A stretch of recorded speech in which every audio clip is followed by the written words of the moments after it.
Proddatur. So మేము కడపలో పెరిగాము, కడపలోనే పుట్టాను, కడపలోనే పెరిగాను. నేను మా అన్న ఇద్దరు మాత్రమే. మా అమ్మకి మా నాన్న క్రైస్తవులు కారు, మా అమ్మ క్యాథలిక్ విశ్వాసంలో ఉండేది. పెరిగేటప్పుడు క్యాథలిక్ విశ్వాసంలో పెరిగాం, కానీ ప్రభువుని తెలుసుకున్న తర్వాత మా అమ్మ మేమందరం కూడా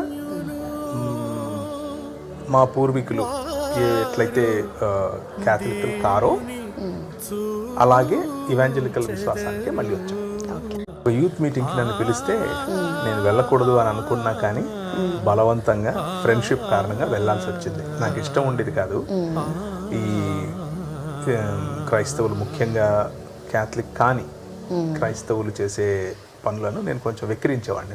నాకు ఇష్టం ఉండేది కాదు. ఏమేమి ఇష్టం ఉండేది కాదు? ఏది ఇష్టం ఉండేది కాదు. వాళ్ళ తెల్లబట్టలు ఇష్టం ఉండేవి కాదు, వాళ్ళ హల్లెలూయాలు ఇష్టం ఉండేవి కాదు, వాళ్ళు ఒక సాంప్రదాయం ఉండేది కాదు. ఎంతసేపు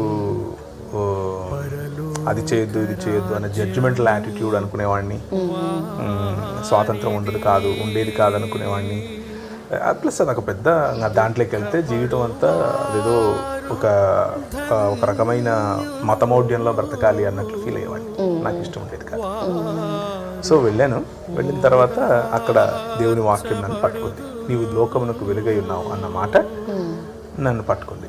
అప్పుడు నేను నా జీవితాన్ని యేసు ప్రభువునే అనుసరించాలి, ఆయన చూపిన మార్గంలోనే నడవాలి అన్న నిర్ణయంతో నేను యేసును వెలుస్తున్నాను.